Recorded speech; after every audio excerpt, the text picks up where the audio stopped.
Hello and welcome to History at Night. Imagine something that was destined to last forever. A light so bright, so fundamental to human existence that it seemed impossible it could ever be extinguished. For over 1,000 years, it burned in the cradles of civilization, illuminating the path forward for all humanity. It was the first written word, the first law, the first city, the first dream of what people could build together. It was eternal, unbreakable, the very foundation upon which all future civilizations would stand. And yet, it did vanish. In the windswept deserts of southern Iraq, beneath layers of sand and the weight of 5,000 years, lie the silent ruins of humanity's first cities. Uruk Eridu Nippur, names that once echoed through the ancient world with the authority of divine kings and the wisdom of priests who could read the movements of heaven itself. Today they are mounds of earth and broken brick, their ziggurat temples crumbling back into the clay from which they were born. The people who built them, who gave us writing and the wheel, law and literature, have seemingly vanished from the earth as completely as if they had never existed at all. This was the world of the Sumerians. Why, how could the very first civilization, the people who taught humanity how to live in cities, how to farm the land, how to write down their thoughts and dreams, simply disappear? How does a light that burned for over a millennium suddenly go out, leaving barely a trace of its existence? This is one of history's most haunting puzzles. Tonight we will journey back to the dawn of human civilization itself. We will walk through the world's first cities when they were alive with the voices of priests and farmers, merchants and kings. We will witness the birth of writing, the first laws carved in stone, the first stories ever told. We will discover how a people who invented civilization itself could vanish so completely that for 3,000 years the world forgot they had ever existed.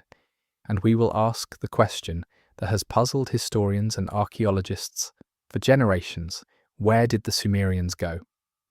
But before we begin our journey, please take a moment to like the video and subscribe. It is a simple and wonderful way to support the channel, and it means a great deal to me. I am also always curious to know where in the world and at what time you're joining me tonight. So I would really love to hear from you in the comments. And now settle in. Let the noise of the modern world fade away, and let us travel back through the centuries to the very beginning of recorded history, to the marshy river deltas of ancient Mesopotamia, where humanity first dared to dream of something greater than scattered tribes and seasonal camps. To understand how an entire civilization could disappear, we must first remember what was lost. We must journey back to a time when the world was young and wild, when most of humanity lived in small groups, following herds across endless grasslands, or gathering what the forests offered. We must return to the moment when one extraordinary people, living between the Tigris and Euphrates rivers, decided to do something that had never been done before. They decided to stay in one place, to build permanent homes, to create something lasting. They decided to light the first flame of civilization. But this first light, brilliant as it was, would not burn forever.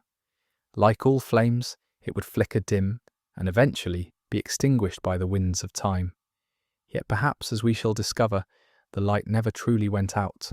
Perhaps it simply changed form, flowing like the very rivers that nurtured it into every civilization that followed, carrying the dreams and discoveries of humanity's first cities into our modern world.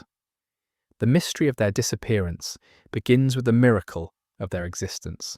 For in the beginning there were the Sumerians, and they were the first to show us what we could become. The year was 3,500 before the Common Era. Europe was a vast wilderness of untamed forests, where small bands of hunters moved like shadows between ancient oak trees, following the migrations of wild auroch and deer. Africa's great civilizations lay thousands of years in the future. The Americas were populated by peoples who had never seen a wheel, never planted a seed in organized rows, never built a structure higher than their own heads.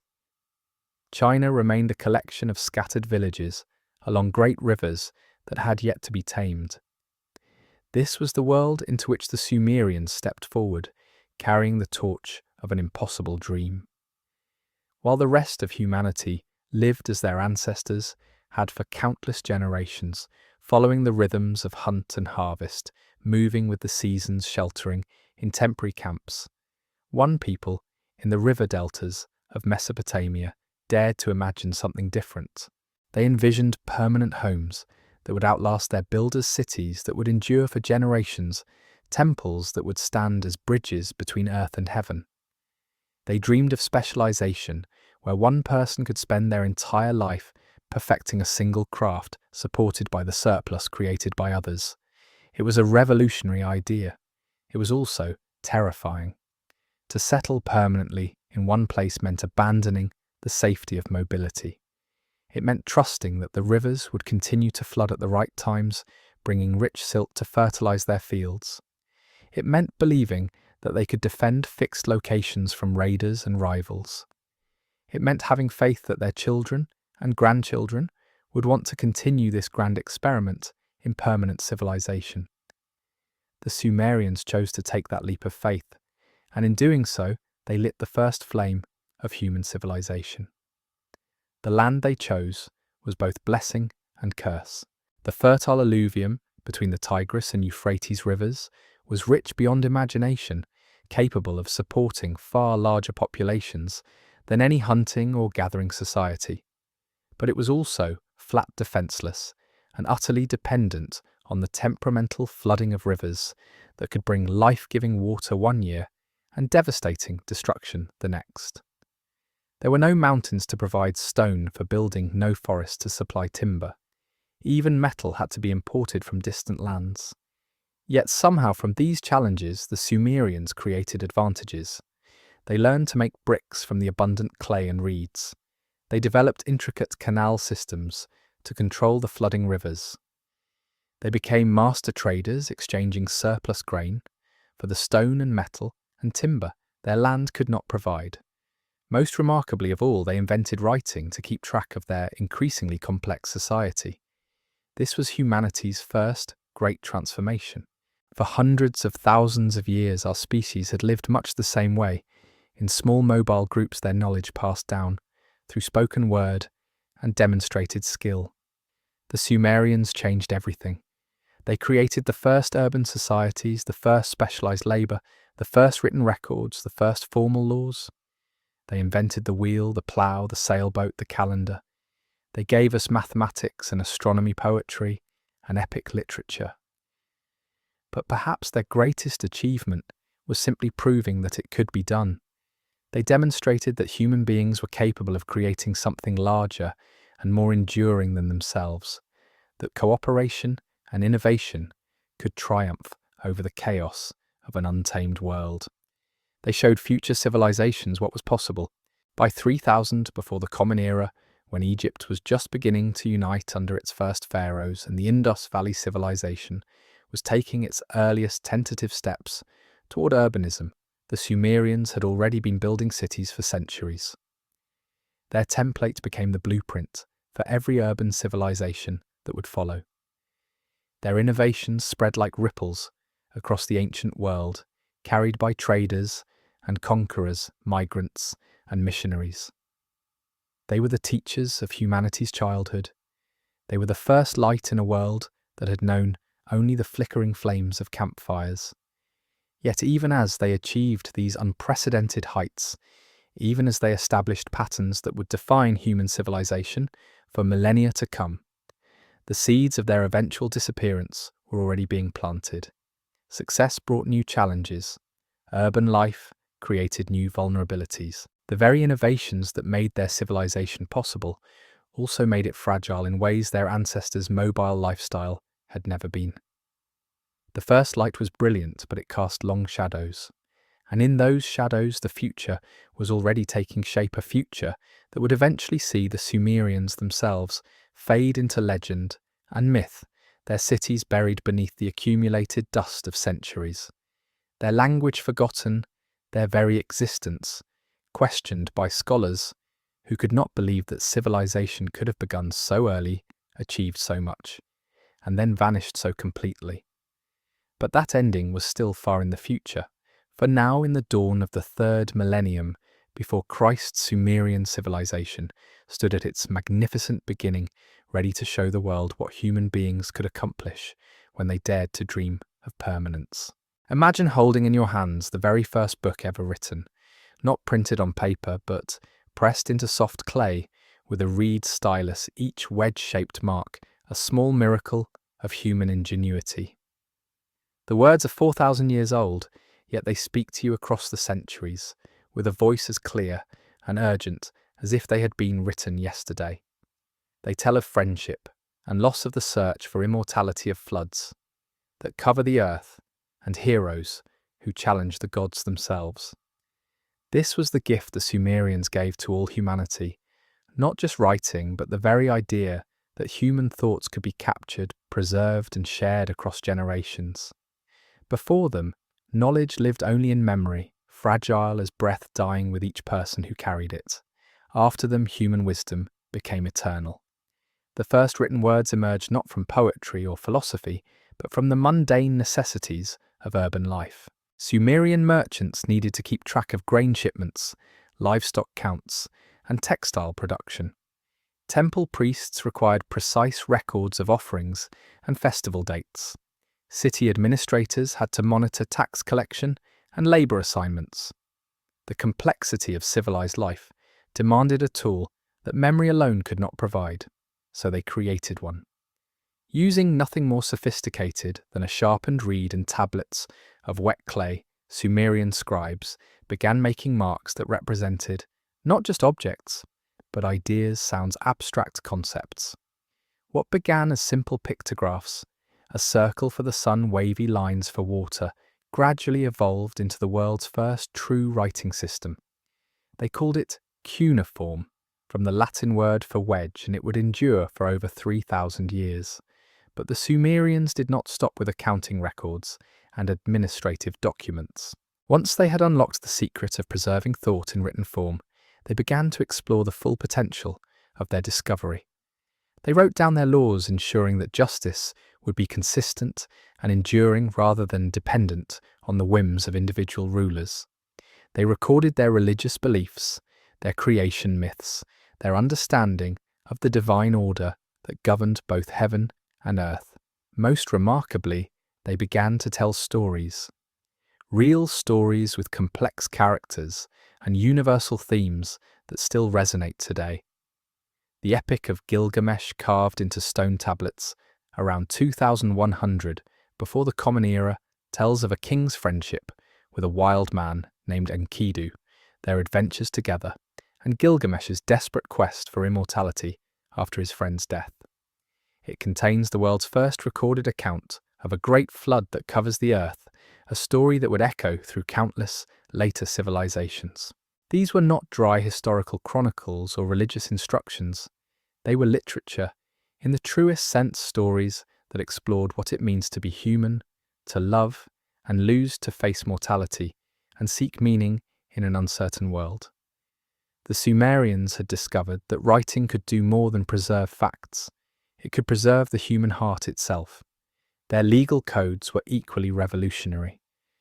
Rather than relying on the arbitrary judgments of kings and priests, they established written laws that applied equally to all citizens.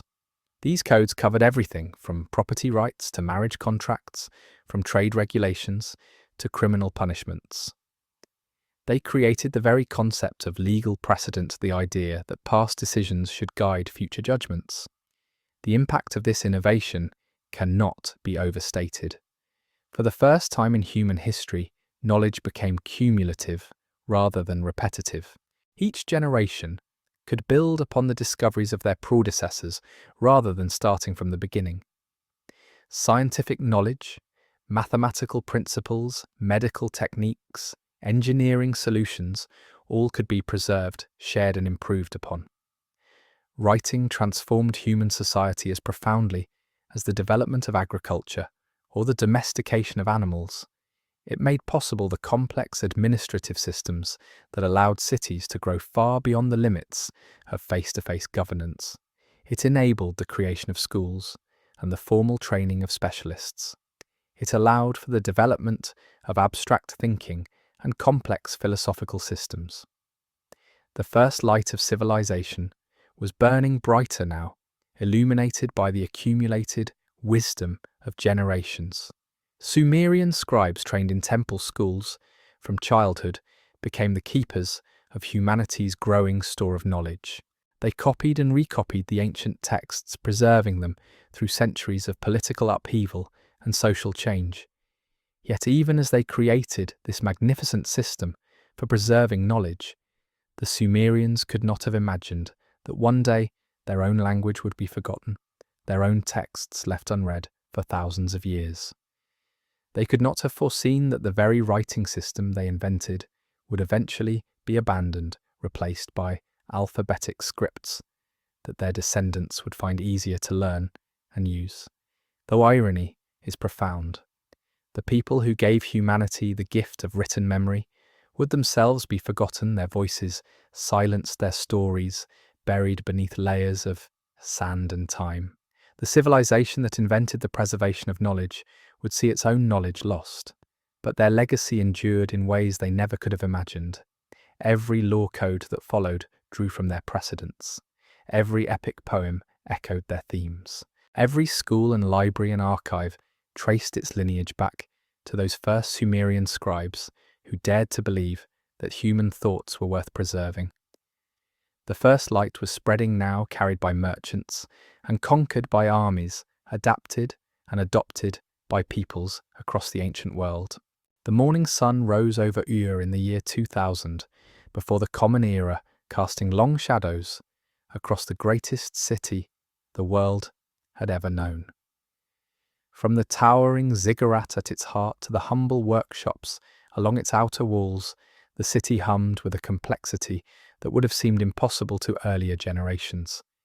Farmers drove ox carts loaded with barley and dates through gates that never closed. Merchants from distant lands haggled in a dozen languages over copper from Anatolia and lapis lazuli from Afghanistan. Priests climbed the sacred stairs to commune with gods who dwelled among the stars. This was humanity's first great urban experiment, and it was magnificent beyond imagination. The Sumerians had taken the scattered, simple settlements of their ancestors and transformed them into something the world had never seen, true cities home to tens of thousands of people living in dense, organized communities. Uruk, the largest of their urban centers, may have housed as many as 50,000 souls. At its peak, making it larger than most medieval European cities would be 3,000 years later. But size alone was not what made these cities remarkable. It was their sophistication, their complexity, their sheer audacious ambition that set them apart from anything that had come before. At the heart of every Sumerian city rose a ziggurat, a massive stepped pyramid that served as temple, observatory, granary, and symbol of divine authority all in one. These were not crude piles of stone, but architectural marvels that required advanced knowledge of mathematics, engineering, and construction techniques. The great ziggurat of Ur, dedicated to the moon, god Nana, rose in 3 magnificent terraces to a height of over 70 feet, its walls faced with fired brick and its corners oriented precisely to the cardinal directions. How did they build such monuments with nothing but human labour, clay bricks and bronze tools? The answer lay in their greatest innovation, not any single technology, but their mastery of organisation itself. They had learned to coordinate the labour of thousands, to plan projects that would span generations, to create the administrative systems necessary to feed, house, and direct vast urban populations. The cities were marvels of urban planning. Straight paved streets divided residential districts from commercial quarters. Sophisticated drainage systems carried waste away from living areas. Public buildings, temples, courts, administrative offices occupied prime locations at city centres. Private houses built around central courtyards provided privacy and comfort for families ranging from wealthy merchants to skilled artisans to humble labourers. Water management was perhaps their most impressive achievement. Living in a land where rainfall was scarce and rivers were unpredictable, the Sumerians became master hydraulic engineers. They built elaborate canal systems that could irrigate thousands of acres of farmland, ensuring that their cities would never lack for food. They constructed reservoirs and aqueducts, dikes and spillways, creating an artificial landscape that could support populations far larger than the natural environment would have allowed. The economic complexity of these cities was staggering. Specialized craftsmen worked in distinct quarters, metal workers in one district, potters in another, weavers in a third. Each profession had its own techniques, tools and trade secrets passed down through generations of apprenticeship. The surplus created by agricultural efficiency allowed for this specialization, while the specialization in turn created goods that could be traded across vast distances. Sumerian merchants traveled along trade routes that stretched from the Indus Valley to Anatolia, from the Persian Gulf to the mountains of Afghanistan. They brought back not just exotic goods, but ideas and innovations from other cultures. Their cities became cosmopolitan centers where different peoples' languages and traditions mingled and influenced each other. The social organization required to maintain these urban centers was equally sophisticated. Complex hierarchies governed everything, from temple administration to craft production. Kings ruled with the authority of the gods, but were supported by bureaucracies of scribes, administrators, and specialists. Courts of law settled disputes according to written codes rather than arbitrary judgment. Tax systems funded public works and maintained standing armies. Yet perhaps the most remarkable thing about these cities was that they worked. For over 1,000 years, from approximately 3,500 to 2,000, before the Common Era, Sumerian urban civilization flourished and grew. Their cities became the models for all urban development that followed their innovations spreading throughout Mesopotamia and beyond. The first light of civilization was no longer a single flame, but a constellation of cities, each one a bright point in the darkness of a largely rural world. From these urban centers, the influence of Sumerian culture radiated outward, like ripples on a pond touching and transforming societies from Egypt to the Indus Valley. Walking through Ur or Uruk at their height would have been like stepping into the future. The noise and bustle, the diversity of peoples and goods, the monumental architecture reaching toward the sky, all of this would have seemed magical to a visitor from the simple, farming villages that still characterized most of the world. These were humanity's first glimpse of what urban civilization could achieve. But cities, for all their grandeur, are also fragile things. They depend on complex systems working in harmony, trade networks, agricultural surpluses, political stability, social cooperation. When those systems begin to break down, even the greatest cities can crumble with shocking speed. The first light was burning brightly now, but shadows were beginning to gather at the edges of the Sumerian world. In the darkness before dawn, a Sumerian priest climbed the sacred stairs of the ziggurat, his sandaled feet silent on the ancient stones. The city of Ur slept below him, but he ascended toward a different realm, entirely the realm of the stars where the gods dwelled, and the future could be read in the wheeling movements of celestial bodies. By the time he reached the topmost platform, the eastern horizon was beginning to glow, and Venus hung like a jewel in the lightening sky. This was sacred work. This was the reading of heaven itself. The Sumerians were the first people to understand that the cosmos operated according to mathematical laws, that the movements of planets and stars followed predictable patterns that could be studied, recorded, and used to navigate both time and space.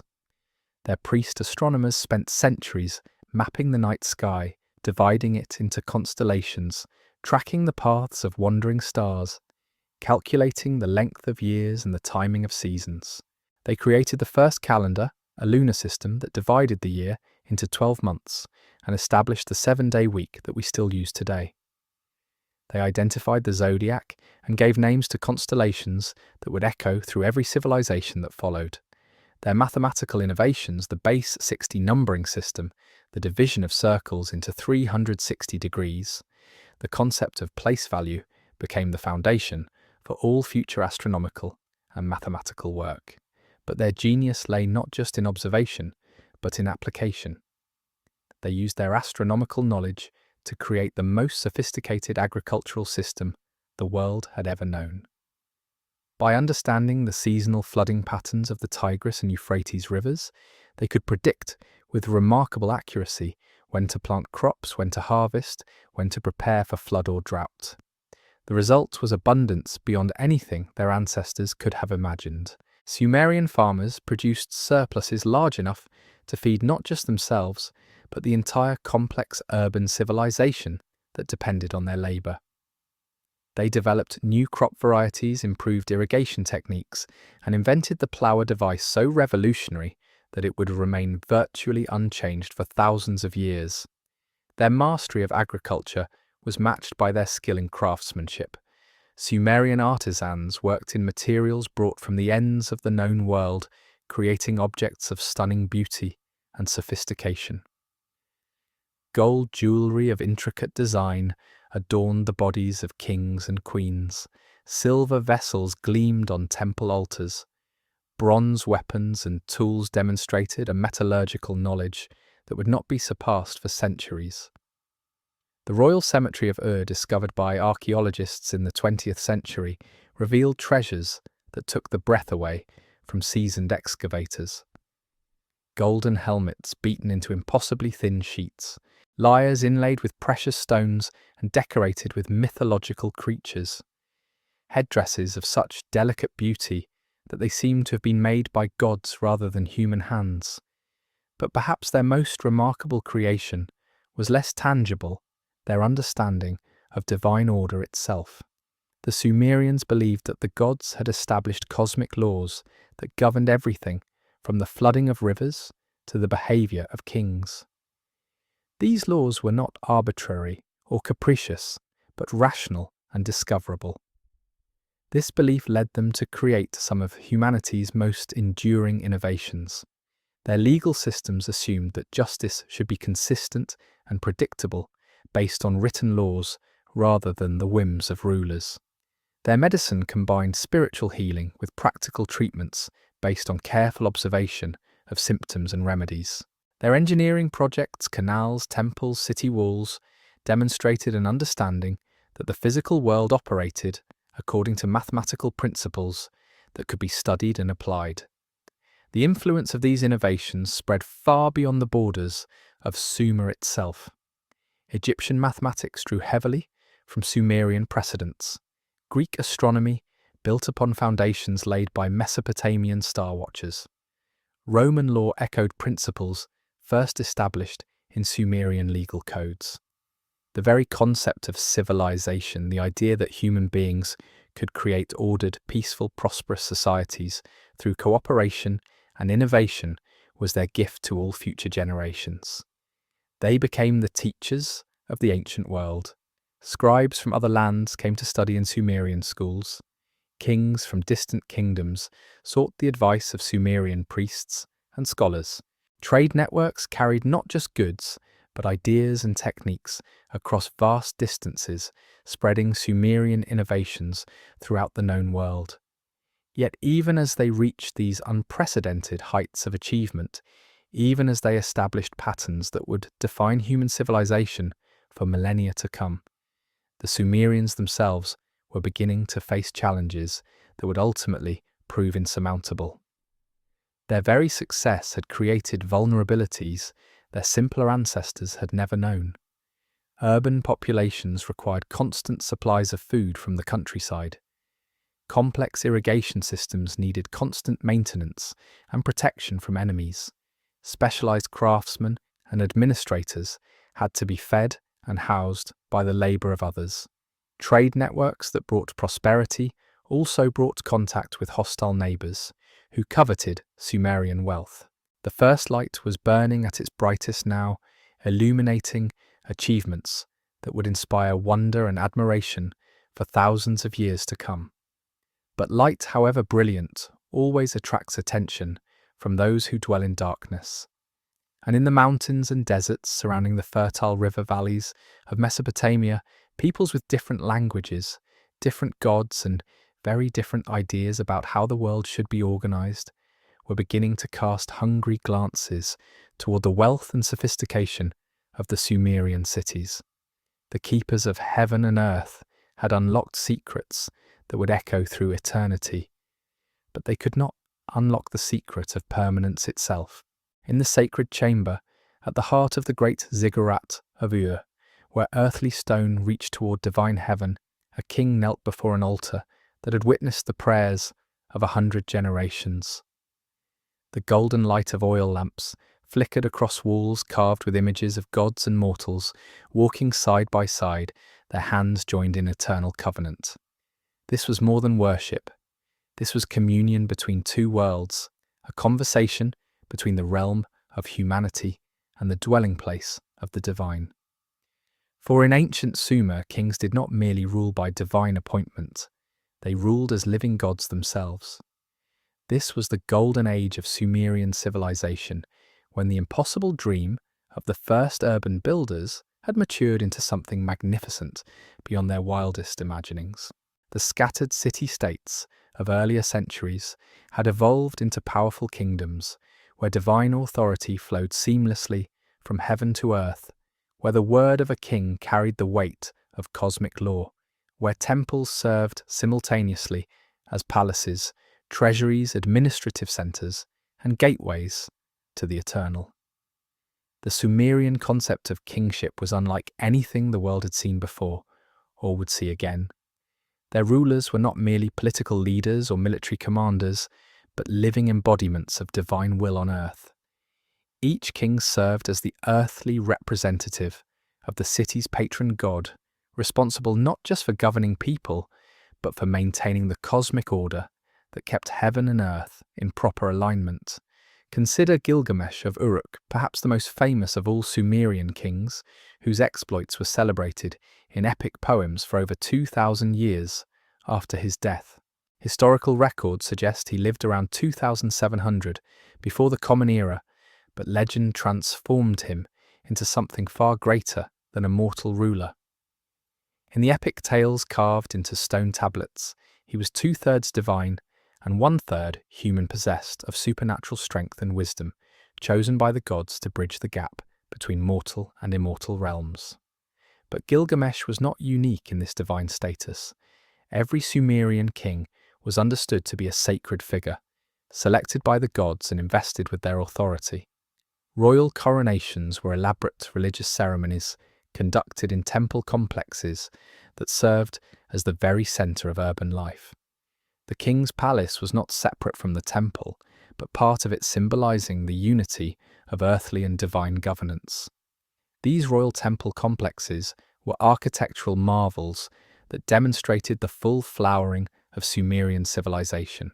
The ziggurat itself rose in magnificent terraces toward the sky, its walls faced with glazed bricks that caught and reflected light like jewels. Around its base sprawled vast courtyards, where thousands of citizens could gather for religious festivals and royal proclamations. Administrative buildings, workshops, granaries, and treasuries formed a small city within the larger city, all dedicated to supporting the divine monarchy. The wealth and sophistication displayed in these complexes was staggering. Royal tombs excavated by archaeologists have revealed treasures that speak of international trade networks stretching across the known world. Gold from Anatolia, silver from the Taurus Mountains, lapis lazuli from Afghanistan, carnelian from the Indus Valley, all found their way to Sumerian royal courts, where skilled craftsmen transformed them into objects of breathtaking beauty. The famous headdress of Queen Puabi of Ur, dating to approximately 2450 before the Common Era, consisted of golden leaves so delicately crafted they seemed to flutter with each movement, studded with precious stones that created patterns of light and shadow across her face. This was not merely personal adornment, but divine regalia clothing, befitting a queen who served as earthly representative of Inanna, goddess of love and war.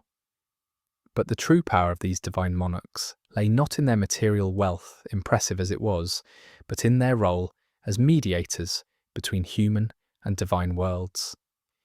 They were responsible for ensuring that cosmic order was maintained, that the gods continued to favour their cities, that the delicate balance between chaos and civilization was preserved. This required not just political skill, but profound spiritual understanding. Sumerian kings were expected to be master astronomers who could read the will of the gods in the movements of stars and planets. They served as chief priests in elaborate religious ceremonies that marked the changing seasons and celebrated the eternal cycle of death and rebirth. They were lawgivers whose decisions reflected not personal preference, but divine justice. They were builders whose monuments would stand as eternal testament to the glory of both human achievement and divine favour. The complexity of this system was remarkable. Palace bureaucracies managed trade relationships with dozens of different peoples. Temple administrations oversaw agricultural production across thousands of acres of irrigated farmland. Royal workshops produced goods for both local consumption and international trade.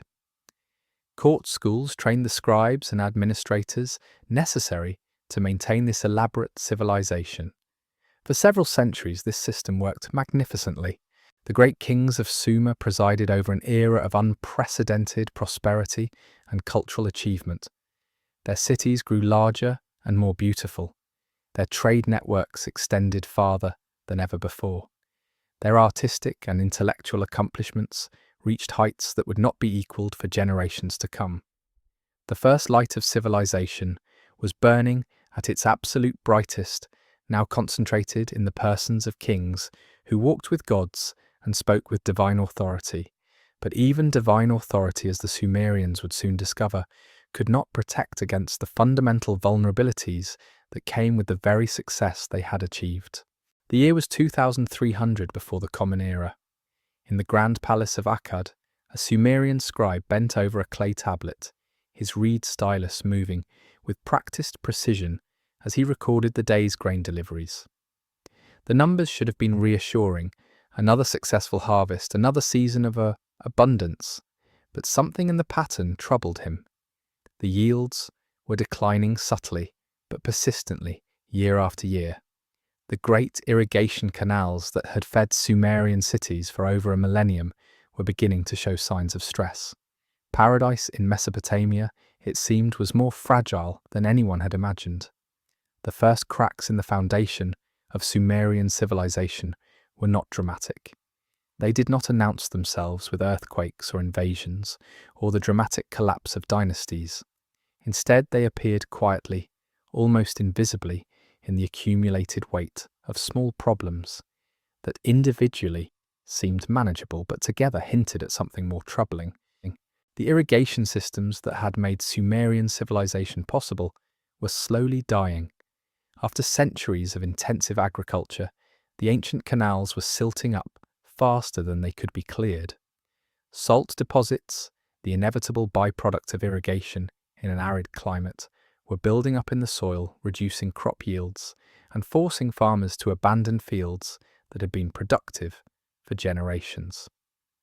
The mathematical precision that had once characterized Sumerian water management was giving way to increasingly desperate attempts to squeeze productivity from an environment that was beginning to rebel against human control.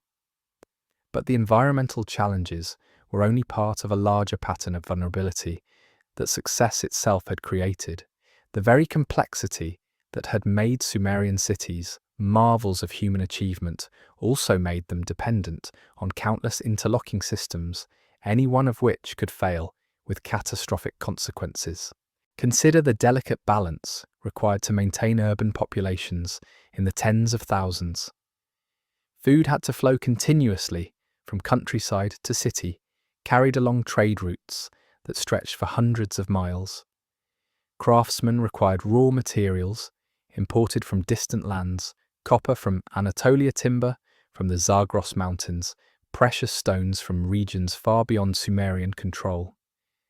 Administrative systems had to function with clockwork precision, coordinating the labor of farmers, artisans, merchants, priests, and soldiers across multiple cities and countless smaller settlements. When this system worked, it produced wonders. When it faltered even briefly, the consequences rippled through the entire civilization. Trade routes that had seemed permanently established proved vulnerable to raids by nomadic peoples who had learned to covet the wealth flowing along Mesopotamian roads. Political alliances that had maintained peace between city-states for generations could dissolve overnight when kings died, and their heirs proved less skilled at diplomacy than warfare. Natural disasters, floods, droughts, earthquakes could disrupt agricultural production and destroy infrastructure that had taken decades to build. The Sumerian response to these challenges revealed both their strengths and their limitations. They were master engineers who could redesign irrigation systems, skilled diplomats who could negotiate new trade agreements, innovative administrators who could adapt their bureaucracies to changing circumstances. But they were also prisoners of their own success, locked into patterns of urban life that required enormous resources to maintain. Unlike their nomadic neighbours, they could not simply pack up and move when environmental conditions became unfavourable. Unlike simpler agricultural societies, they could not reduce their populations to sustainable levels without abandoning the specialisation that made their civilization possible. They had created something magnificent, but they had also created something that required constant attention, constant resources, and constant protection from an increasingly uncertain world. The political structure that had served them so well during their rise was also beginning to show strain. The concept of divine kingship worked beautifully when kings were genuinely exceptional individuals who commanded both respect and fear. But divine authority could not be inherited like property, and not every royal heir possessed the wisdom, charisma, or strength necessary to maintain the complex balances that Sumerian society required. Succession disputes became more frequent and more destructive. Civil wars drained resources that might have been used to maintain infrastructure or defend against external enemies. Regional governors began to assert greater independence from central authority, fracturing the unity that had once been Sumer's greatest strength. Temple hierarchies growing wealthy from their control of agricultural land and trade networks sometimes found their interests at odds with royal policies. The first light was flickering, now not yet dim, but no longer burning with the steady brilliance that had characterized the Golden Age. The problems were still manageable, the solutions still within reach of Sumerian ingenuity and determination. But the margin for error was shrinking, and the challenges were growing more complex. Environmental degradation was accelerating as population pressure forced the exploitation of marginal lands. Political fragmentation was weakening the collective response to shared problems. Economic systems were becoming more vulnerable to disruption as trade networks extended further and dependence on imports increased. Most ominously of all, the world around Sumer was changing in ways that would soon pose unprecedented challenges to their way of life. From the rugged peaks of the Zagros Mountains, where snow lingered even in summer, and eagles soared above valleys that had never known the plough they came. Not as traders seeking peaceful exchange, not as pilgrims drawn to Sumerian temples, but as peoples whose very existence challenged everything the civilized world had built. They spoke tongues that had never been written down, worshipped gods who dwelt in storm clouds rather than ziggurats, and measured wealth not in accumulated grain or crafted gold, but in flocks and herds and the strength of their warriors' arms. These were the Akkadians, and they were hungry. For centuries, the mountain peoples had watched the wealth of Mesopotamia grow and glitter in the river valleys below them.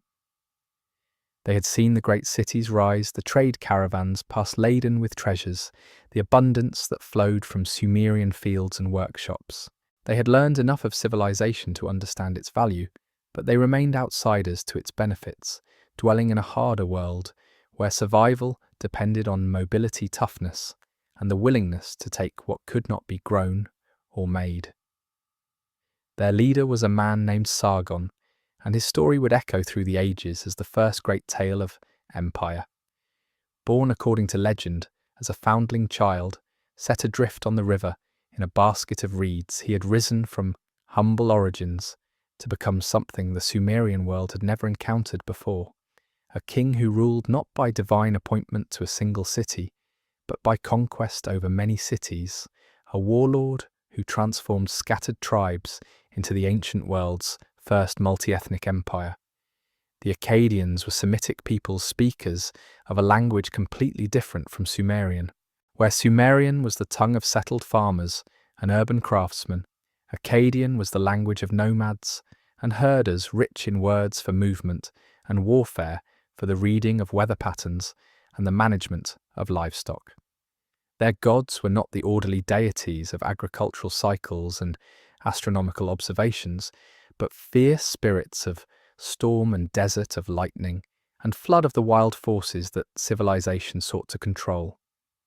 When they looked upon the Sumerian cities with their towering ziggurats and elaborate canal systems, they saw not the culmination of human achievement, but an opportunity for plunder. When they observed the specialized society that had created such wealth, they saw not admirable complexity, but dangerous weakness. Too many people who had forgotten how to fight too much dependence on systems that could be disrupted, too great a commitment to fixed locations that could not be abandoned when circumstances changed. The conflict was as much cultural as it was political. The Sumerians had created a civilization based on the belief that order could triumph over chaos, that human ingenuity could master the natural world, that cooperation and specialization were stronger than individual prowess and tribal loyalty. The Akkadians represented an older way of life, one that prized personal valor over collective achievement, mobility over permanence, the simple strength of kinship bonds over the complex hierarchies of urban society. But the Akkadians were not mindless destroyers. They were intelligent enough to recognize the value of what the Sumerians had created, sophisticated enough to want to control rather than simply destroy it. Sargon did not seek to eliminate Sumerian civilization, but to dominate it, to become its master rather than its enemy. This made him far more dangerous than a simple raider would have been. The Akkadian conquest, beginning around 2340, before the Common Era, was swift and devastating. City after city fell to warriors who fought with bronze weapons as fine as any the Sumerians possessed, but who brought to warfare a savagery and mobility that the civilized world was unprepared to resist. The great Sumerian cities, designed for trade and administration rather than defense, proved vulnerable to attackers who cared nothing for the rules of civilized warfare. Yet perhaps the most significant aspect of the Akkadian victory was not military, but cultural.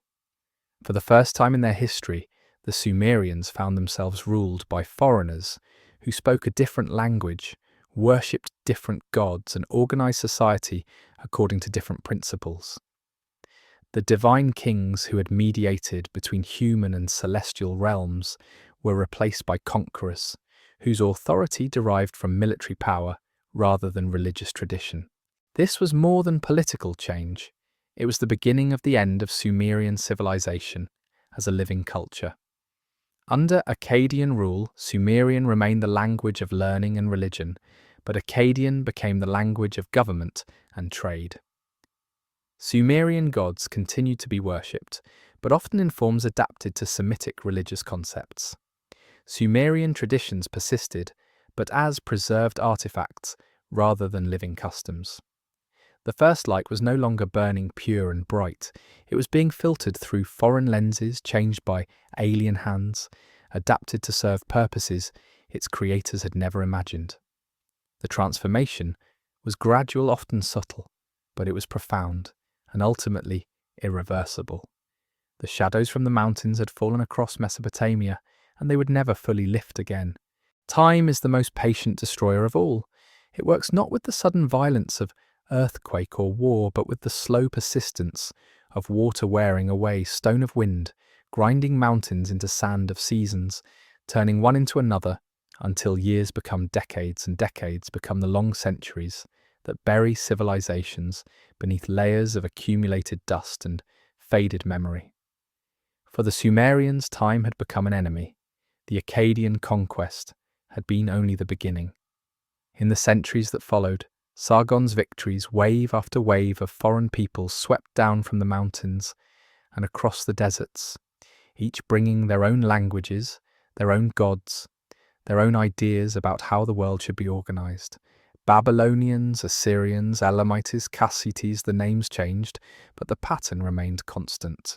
The Sumerian homeland became a battleground where empires rose and fell, where cities were conquered and reconquered, where the accumulated wealth of centuries was repeatedly plundered to fund the ambitions of foreign kings.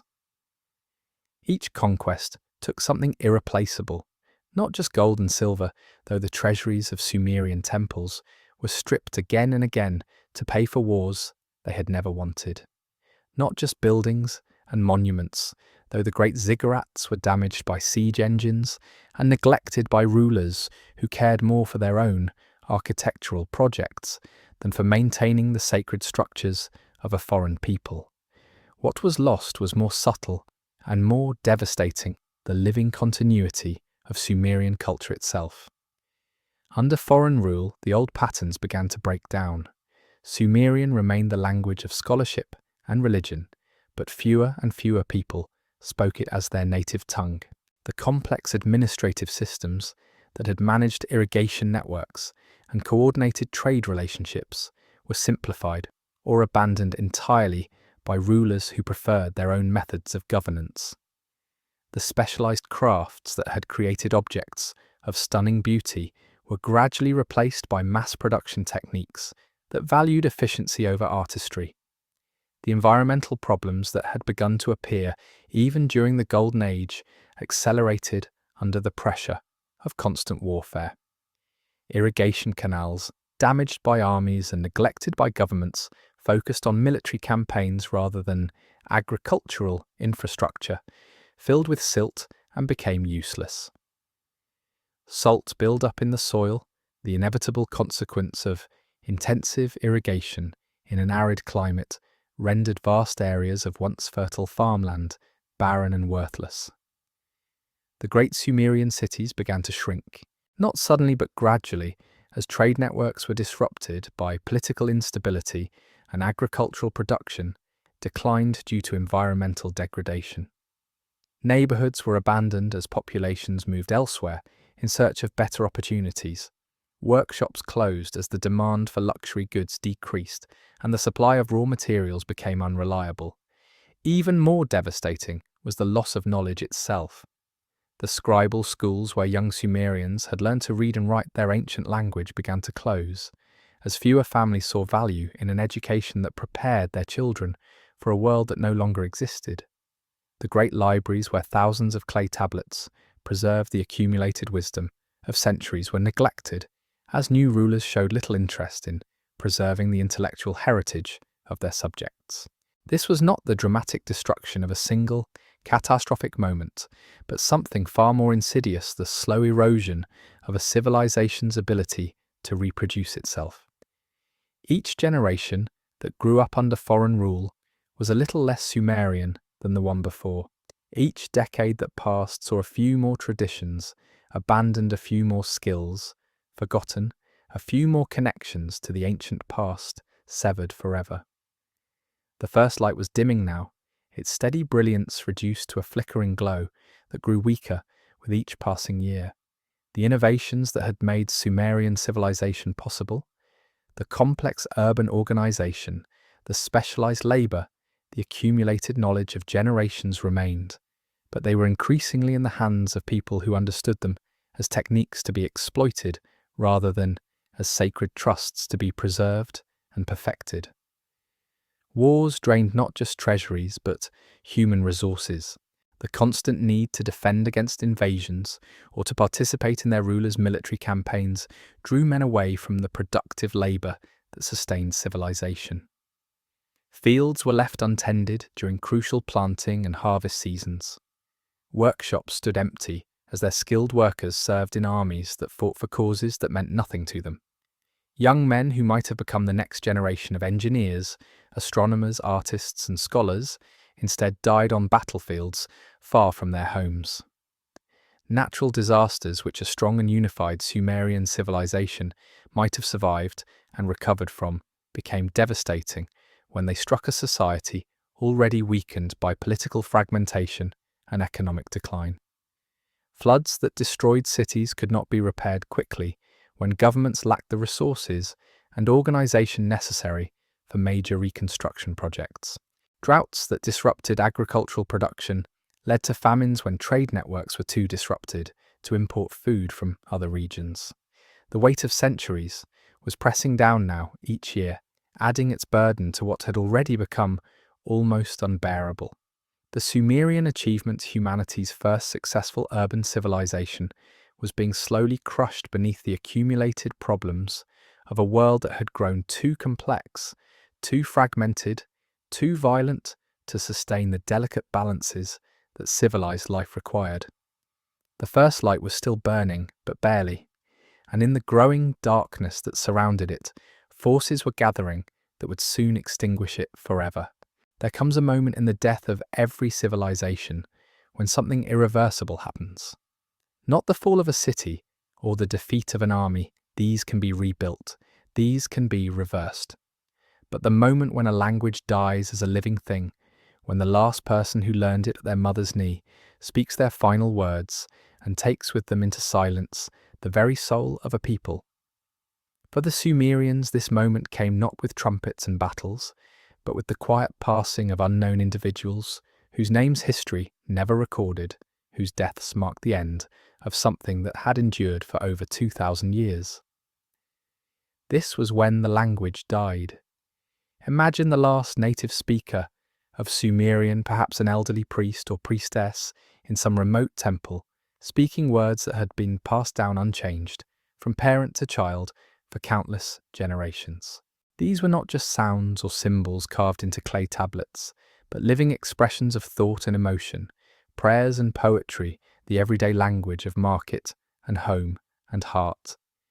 When that final voice fell silent, Sumerian became something else entirely, a dead language preserved in writing, but no longer carried forward in the breath and blood of living people.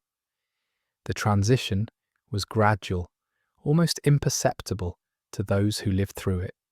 For centuries after the Akkadian conquest, Sumerian had remained the language of learning and religion, even as Akkadian became the tongue of daily life and government. Scribal schools continued to teach young students to read and write the ancient wedge-shaped characters. Priests still chanted Sumerian hymns in temple ceremonies. Scholars still copied and recopied the great literary works, ensuring their preservation for future generations. But preservation is not the same as life. A language kept alive only in schools and temples is like a flower pressed between the pages of a book. It retains its shape and something of its beauty, but it can no longer grow, change, or reproduce itself naturally. Sumerian was becoming a fossil of itself, magnificent and important, but no longer truly alive. The signs of this linguistic death were subtle at first. Scribes began making small errors when copying ancient texts, misunderstanding grammatical constructions that had once been natural and obvious. New compositions in Sumerian became rare, and then stopped entirely as authors found it easier to express complex ideas in the languages they had learned as children. The number of people who could truly read and understand Sumerian literature dwindled from thousands to hundreds to a precious few. By the year 2000, before the Common Era, perhaps even earlier, Sumerian had joined the ranks of sacred languages, tongues preserved for religious and scholarly purposes, but no longer spoken in homes or marketplaces, no longer the vehicle for lovers' quarrels or children's lullabies or merchants' negotiations. It had become, like Latin would become much later, a language of ceremony and learning, but not of life. This linguistic death was more than a practical loss. Language carries within itself the entire worldview of a people, their unique way of understanding and organizing reality. When Sumerian died as a living tongue, it took with it conceptual structures and ways of thinking that had shaped human consciousness for millennia. The subtle distinctions that Sumerian made between different types of knowledge, different aspects of divine authority, different relationships between humans and the natural world, all of this became increasingly difficult to preserve in translation. Akkadian speakers trying to understand Sumerian texts were like people looking at the world through coloured glass. They could see the shapes and outlines, but the true colours were lost forever. Important nuances of meaning were simplified or misunderstood. Complex philosophical and theological concepts were reduced to their approximate equivalents in a foreign language that had developed different categories of thought. The temple schools that had once trained thousands of scribes in the intricacies of Sumerian literature began to focus more on practical skills needed for contemporary administration. Why spend years mastering an ancient language when students could learn accounting and law in the Akkadian that everyone actually spoke? The great libraries where Sumerian texts were preserved became museums rather than living repositories of knowledge visited by scholars, but no longer central to daily intellectual life. As fewer people could read the old texts with full comprehension, the accumulated wisdom of Sumerian civilization became increasingly inaccessible. Scientific treatises on astronomy and mathematics, legal precedents that had guided generations of judges' medical knowledge that had been refined over centuries, all of this remained physically present in thousands of clay tablets, but it was becoming intellectually lost as the language that expressed it faded from human memory. The first light was flickering now, its steady flame reduced to uncertain glimmers. What had once burned bright enough to illuminate the entire ancient world was growing dim, its radiance filtered through foreign lenses that could not capture its original brilliance. The words that had first expressed humanity's greatest discoveries and deepest insights were becoming mere marks on clay, beautiful but increasingly meaningless, like music written in a notation that no one could read anymore. When the last native speaker of Sumerian died, and we will never know who that person was or when exactly it happened, the first light of human civilization suffered a wound from which it would never fully recover. The voice that had spoken the world's first written words, first laws, first epic poems, had fallen silent forever. The desert wind blew across the empty plains of southern Mesopotamia, carrying with it grains of sand that settled in the cracks of broken walls and the hollow spaces where great doors had once stood. Year after year, season after season, the sand accumulated. A thin layer at first barely noticeable to those who might have walked past the abandoned ruins, then deeper covering the fallen stones, deeper still until entire buildings vanished beneath the patient, inexorable embrace of the earth itself. This was how a civilization dies its final death. Not in battle, not in fire, but in silence and slow burial. The great cities of Sumer, Uruk, Eridu, Lagash did not collapse all at once in some dramatic catastrophe that would have preserved them as monuments to their own destruction. Instead, they faded gradually, their populations drifting away to other places, their buildings left empty to the mercy of wind and rain and the endless accumulation of time. Without human hands to maintain them, the mud brick walls that had stood for centuries began to crumble. Without human voices to fill them, the courtyards and temples became home only to the small creatures of the desert and the occasional nomad seeking shelter for the night. The process was heartbreakingly ordinary. Roofs collapsed when no one repaired them after storms. Walls eroded when irrigation canals were abandoned, and natural flooding returned to scour the foundations. Streets filled with debris that no one bothered to clear. Gardens became wasteland when their careful tending ceased. The sophisticated infrastructure that had once supported tens of thousands of people simply returned to the dust from which it had been created. But perhaps the most tragic aspect of this disappearance was how completely it erased not just the physical presence of Sumerian civilization, but the very memory of its existence.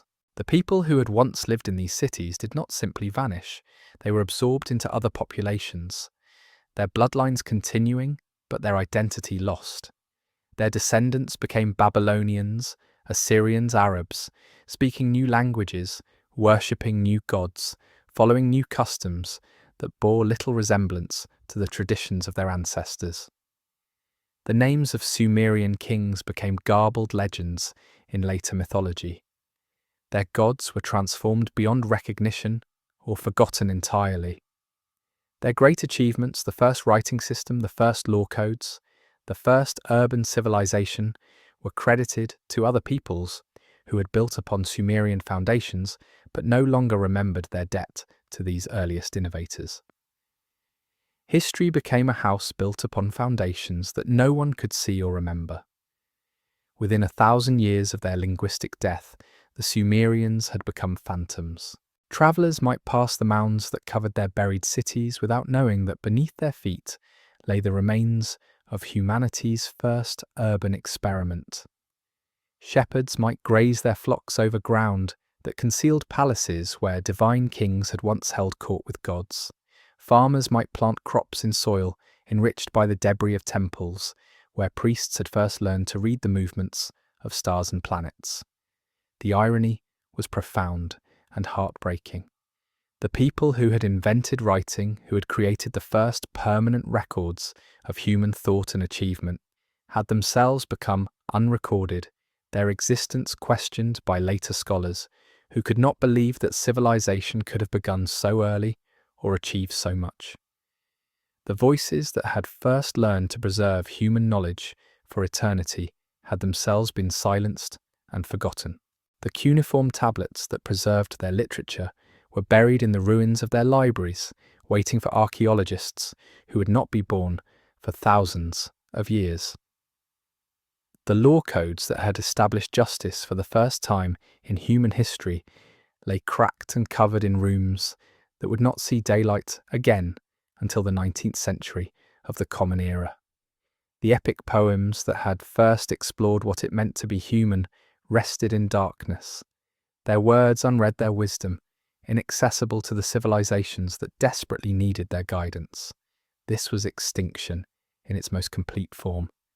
Not just the death of individuals or even of a people, but the disappearance of an entire way of understanding the world, the loss of humanity's first successful attempt to build something greater and more enduring than tribal kinship or seasonal survival.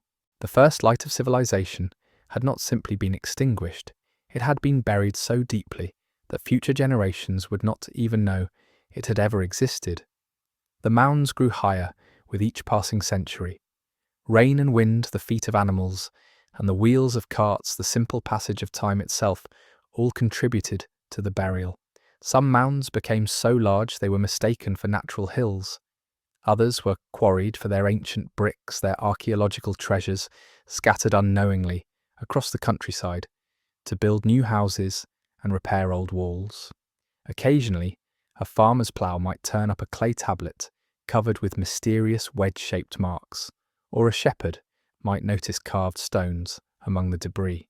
But without the ability to read cuneiform script, without any knowledge of who had created these artifacts, or when such discoveries were merely curiosities, ancient debris of unknown origin, possibly magical, but certainly meaningless to people who had no context for understanding them. The first light had been swallowed by darkness so complete that even its memory was lost. 3,000 years. It is a span of time so vast that the human mind struggles to comprehend it. 30 centuries of seasons turning, of empires, rising and falling, of languages being born and dying, of countless generations living their entire lives without ever knowing that beneath their feet lay the buried remnants of humanity's first great civilization. 3,000 years during which the very existence of the Sumerians was not questioned or debated or forgotten, but simply unknown, as if they had never been at all. This was the Great Silence. Consider what happened during those lost millennia. The Babylonians built their hanging gardens and codified their laws, never knowing they were refining principles first established by Sumerian legal scholars. The Assyrians created their vast empire and filled their libraries with cuneiform texts, unaware that the script they used had been invented by a people whose very name had vanished from memory. The Persians conquered half the known world, the Greeks laid the foundations of Western philosophy, the Romans built roads that stretched across 3 continents, all of them walking unknowingly over the buried achievements of their predecessors. Each of these civilizations considered itself a pioneer, a creator of new ways of understanding and organizing the world. They had no conception that thousands of years before their own golden ages, another people had already solved many of the same problems, faced many of the same challenges, achieved many of the same breakthroughs. The wheel, which seemed so obvious and fundamental, had been invented. Mathematics, which appeared to emerge naturally from human reasoning, had been systematized. Writing, which felt like the inevitable result of growing social complexity, had been created from nothing. But the Sumerians received no credit for these achievements because no one knew they had ever existed. The landscape itself became an accomplice to this forgetting. The mounds that covered Sumerian cities grew larger and more numerous with each passing century, until the entire river delta of Mesopotamia was dotted with artificial hills that local inhabitants assumed were natural features of the terrain. Some became the foundations for new settlements, built by people who never suspected they were living atop the ruins of temples and palaces. Others were gradually eroded by wind and water, their ancient bricks scattered across miles of countryside to become anonymous building material for humble farmhouses and village walls. The very fertility that had made the region attractive to the Sumerians ensured that it would be continuously inhabited by successive peoples, each of whom built their own structures over the debris of their predecessors. Layer upon layer of human occupation accumulated, burying the Sumerian foundations ever deeper beneath the archaeological debris of later civilizations. A Babylonian temple might be built directly over a Sumerian palace. An Islamic mosque might rise on foundations that included stones from a ziggurat, dedicated to gods whose names were no longer spoken anywhere on earth. Languages evolved and changed, carrying forward isolated words or concepts that had originated in Sumerian without any awareness of their source. Legal traditions preserved principles that could be traced back to the first law codes, but the chain of transmission had been broken so completely that later lawmakers believed they were creating entirely new systems of justice. Religious practices incorporated rituals and beliefs that had first been developed in Sumerian temples, but the theological insights that had given them meaning were lost, leaving only empty forms that subsequent generations filled with their own interpretations. The irony was devastating. Humanity's first civilization had been so successful, its innovations so fundamental and enduring, that they had become invisible, absorbed so completely into the foundations of all later development that they seemed like natural features of human society, rather than the conscious achievements of specific people in a particular time and place. Occasionally, evidence of the buried past would surface. A clay tablet covered with strange markings might be ploughed up by a farmer, examined briefly, and then used as a building stone, or discarded as worthless debris. Carved statues of unknown origin would be discovered during construction projects, admired for their craftsmanship, but with no understanding of who had created them or what they represented. Even the great mounds themselves sometimes attracted the attention of treasure hunters or curious scholars, but without the archaeological techniques that would later make systematic excavation possible, such investigations usually yielded nothing but disappointment and further confusion. The first light had not just been extinguished, it had been forgotten so completely that later civilizations could not even imagine it had ever existed. The very concept that human urban civilization could have begun so early, achieved so much and then vanished so thoroughly, seemed impossible to people who assumed their own societies represented the peak of human development. And so the silence deepened with each passing generation. The mounds grew higher, the memories grew fainter, the chain of transmission broke so completely that it seemed beyond any possibility of repair. The Sumerians joined the ranks of the truly lost, not just dead, but erased from human consciousness, as if their magnificent experiment in civilization had been nothing more than a dream. 3,000 years of silence, 3,000 years during which humanity's greatest debt remained unacknowledged. Its first teachers remained unknown, its foundational discoveries remained unattributed to their true creators. But silence, however, deep and long-lasting, is not necessarily permanent. In the spring of 1845, a young Englishman named Austin Henry Layard stood on a windswept mound in the desert of northern Iraq, his hands dirty with ancient clay, his heart racing with a discovery that would change forever humanity's understanding of its own past. He had come to Mesopotamia seeking biblical sites and classical antiquities, following in the footsteps of earlier explorers, who hoped to confirm the stories told in familiar texts. What he found instead was something no one had imagined could exist: the buried remnants of civilizations so ancient that they predated everything scholars thought they knew about the beginnings of human culture. This was the moment when the Great Silence began to break.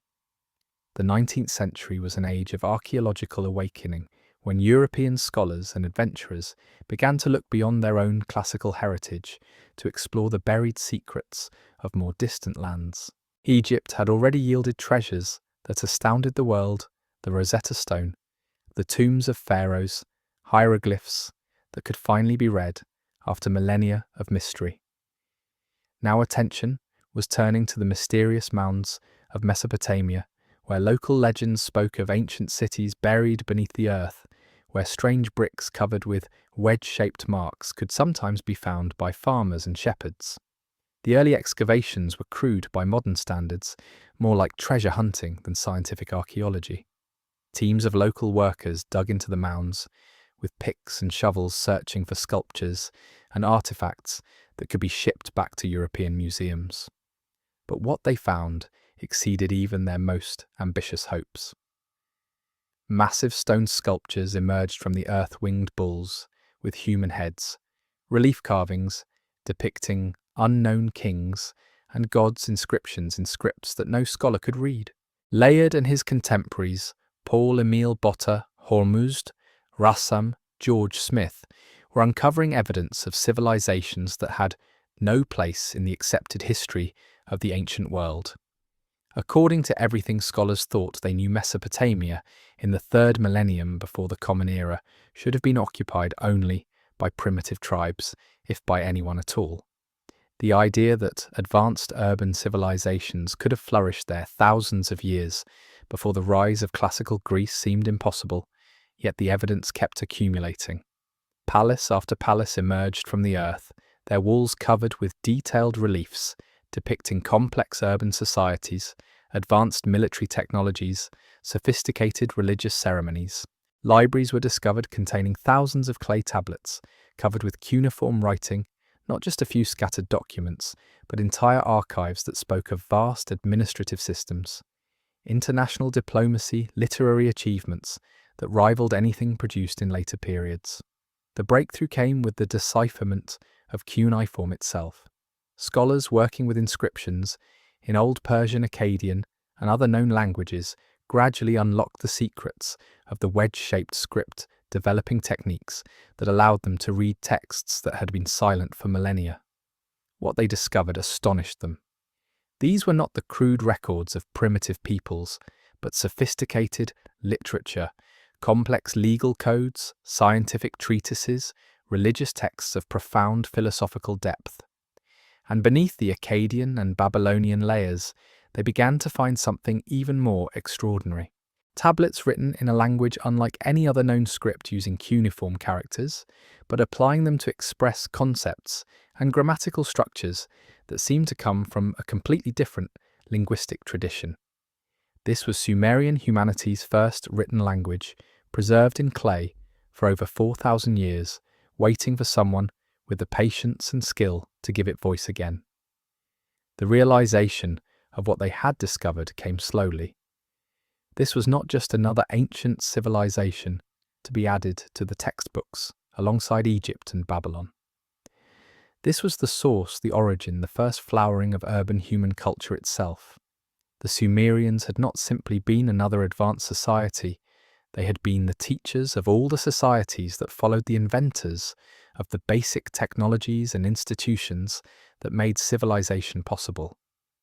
George Smith's discovery of the Sumerian flood narrative in 1872 sent shockwaves through Victorian society. Here was a story that paralleled the biblical account of Noah, but carved into clay tablets that were far older than any known biblical manuscript. The Epic of Gilgamesh, when it was finally reconstructed from fragments found in multiple libraries, proved to be literature of extraordinary sophistication and emotional power. Humanity's first great epic poem, created by a people who had been completely forgotten. Each new discovery rewrote the history of human achievement. The wheel, bronze, working the sailboat, the plough, all could now be traced back to their Sumerian origins. The first schools, the first legal codes, the first medical texts, the first astronomical observations all emerged from the patient work of archaeologists who were literally digging up the foundations of human civilization. The first light was beginning to shine again, filtered through layers of earth and time, but growing brighter with each tablet deciphered. Each building uncovered each artifact that revealed another aspect of Sumerian genius. The people who had been silent for 3,000 years were beginning to speak again. Their voices carried across the centuries by the dedicated work of scholars who had learned to read their long-forgotten language. They were coming home. As the archaeologists worked deeper into the ancient mounds, as the cuneiform tablets yielded their secrets to patient scholars, as the full scope of Sumerian achievement became clear, a profound realization began to dawn. The question that had driven centuries of speculation, where did the Sumerians go, was revealing an answer that no one had expected. They had never left at all. They had become us, like a river that seems to disappear into the earth only to emerge miles away as springs and wells. Sumerian civilization had not vanished, but had flowed invisibly into every culture that followed. Their innovations, their ideas, their fundamental insights about how human beings could live together in complex societies had spread so completely throughout the ancient world that they had become the hidden foundation upon which all later civilizations were built. The evidence was everywhere once scholars learned how to recognize it. The 60-minute hour and the 360-degree circle mathematical concepts, so fundamental that they seemed like natural laws, were Sumerian inventions that had travelled through Babylonian astronomy into Greek mathematics, and from there into the modern world. Every time someone checked a clock or drew a circle with a compass, they were using tools first created by Sumerian mathematicians over 4,000 years ago. The legal systems that governed nations across the globe could trace their lineage back to Sumerian law codes. The concept that justice should be consistent and predictable, that law should be written down and available to all citizens, that punishment should fit the crime, these ideas that seem so obvious and natural had once been revolutionary innovations first implemented by Sumerian judges and administrators who were pioneering the very concept of civilized governance. The alphabetic scripts that made literacy accessible to millions could trace their ancestry back to the cuneiform writing system invented by Sumerian scribes. The evolution was complex, passing through multiple intermediary stages as Phoenician traders adapted cuneiform principles to create simpler syllabic scripts, which Greeks then modified to represent vowels as well as consonants, which Romans refined into the letters that still grace the pages of books written in dozens of modern languages. But the ultimate source was always the same, those first Sumerian attempts to capture human speech in permanent form. Even more subtle but equally pervasive was the Sumerian influence on human thinking itself. The concept of urban civilization, the idea that large numbers of people could live peacefully together by accepting common rules and specializing in different types of work, was so fundamental to the modern world that it was difficult to imagine it had ever not existed. Yet before the Sumerians, it genuinely had not existed. They had invented not just cities, but the urban mindset, the mental framework that made complex society possible. Their religious and philosophical insights had also travelled across continents and centuries, transformed and adapted, but never entirely lost. The Epic of Gilgamesh had influenced countless later works of literature, its themes of friendship, mortality, and the search for meaning echoing through Homer and Virgil, and ultimately into modern novels and films. The Sumerian conception of divine kingship had shaped the political theories of Egypt, Persia, and ultimately the European monarchies that ruled much of the world into recent centuries. Agricultural techniques first developed in Sumerian fields, crop rotation, sophisticated irrigation systems. The use of the plough had spread throughout the ancient world and remained the basis of farming practice until the industrial age. The wheel, perhaps humanity's most important mechanical invention, had rolled from Sumerian workshops into every corner of the inhabited earth.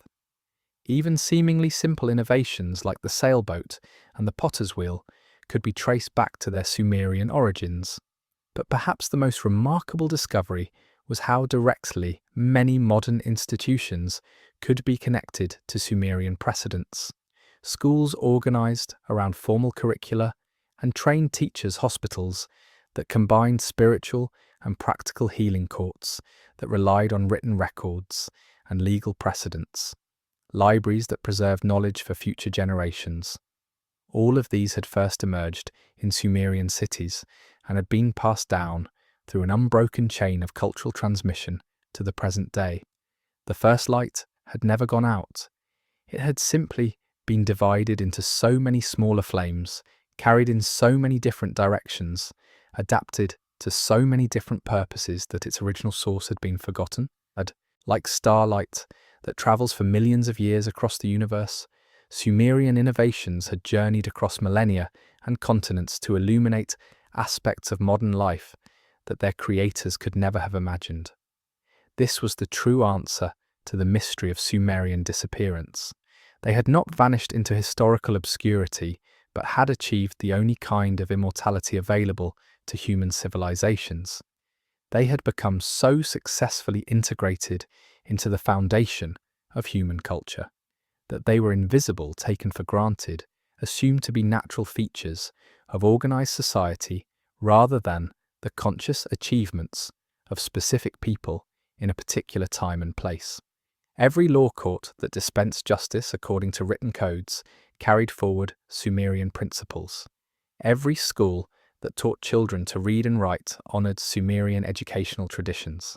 Every city with its specialized neighborhoods and complex infrastructure represented a direct descendant of Sumerian urban planning. The first light was still burning, had never stopped burning, would continue to burn as long as human beings chose to live together in civilized society. And so our journey ends where it began, with the mystery of a vanished civilization and the haunting question of where they could have gone. We have walked through the world's first cities when they were alive, with the voices of farmers and kings, merchants and priests. We have witnessed the birth of writing, the first laws carved in stone, the first stories ever told. We have traced the long arc from creation to disappearance, from the lighting of the first flame to its apparent extinction in the desert silence of abandoned ruins. We have asked where the Sumerians went, and we have found not one simple answer, but a revelation far more beautiful and profound than any single explanation could provide. The Sumerians did not truly disappear. They achieved something far more remarkable than mere survival. They achieved transformation into the very essence of human civilization itself. Their innovations became so fundamental to organized society that they ceased to be recognized as innovations, are all becoming instead the invisible foundation upon which every subsequent culture would build its own achievements. They became the grammar of civilization, the basic vocabulary that all later peoples would use to express their own unique visions of what human communities could accomplish. In every law that seeks to establish justice, rather than mere power, the voice of Sumerian legal scholars still speaks. In every word written on paper or screen, the ghost of those first scribes who learned to capture thought in permanent form continues their ancient work. In every city where strangers live peacefully together, following common rules and contributing specialized skills to the common good, the dream of the first urban planners remains vibrantly alive. In every school where children learn to read, every library where knowledge is preserved for future generations, every court where disputes are settled according to written precedent rather than arbitrary, will the Sumerian legacy endures.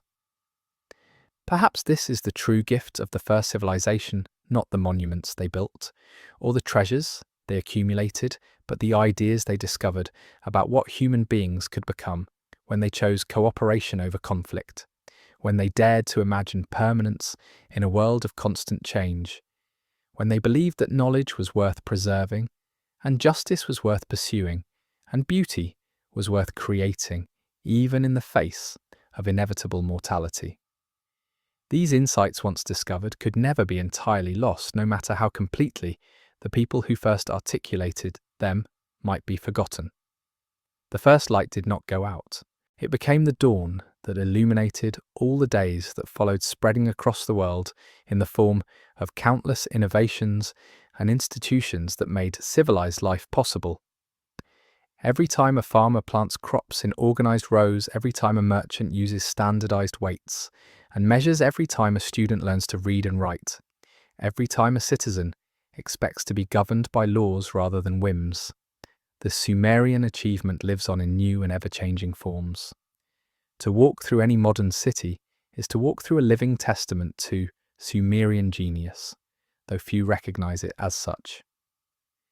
The straight streets and specialized districts, the public buildings and private homes, the markets and schools, and places of worship, all echo patterns first established in the cities of ancient Mesopotamia. The technologies may be different, the materials more advanced, the scale far larger, but the fundamental vision remains unchanged. Human beings living together in complex, organized communities, each contributing their unique skills to create something greater than any individual could achieve alone. And perhaps that is the most beautiful aspect of their legacy, how completely it has succeeded in becoming universal, how thoroughly it has transcended the particular culture that created it. The Sumerians dreamed of permanence in a world of change, and they achieved it in the most perfect way possible, not through monuments that could crumble or empires that could fall, but through ideas so powerful and enduring that they became part of the basic structure of human consciousness itself. The mounds that cover their buried cities still rise from the desert floor, still guard their ancient secrets, still hold treasures that archaeologists continue to discover with wonder and reverence. But the greatest treasure was never buried at all. It lives and breathes in every civilized society, in every written word, in every attempt to create justice and beauty and lasting meaning in the brief span of human life. The first light burns on, will always burn on, as long as human beings choose to reach towards something higher than themselves, as long as they dare to dream of cities and laws and stories that will outlast their own fragile existence. In that eternal flame, the Sumerians have found their true immortality, not as a people remembered for their own sake, but as the invisible foundation of everything that makes us human. Thank you for joining me on this long journey into the past. I hope the story of ancient Sumer has brought the beauty and mystery of the ancient world to life. I wish you a calm and peaceful night,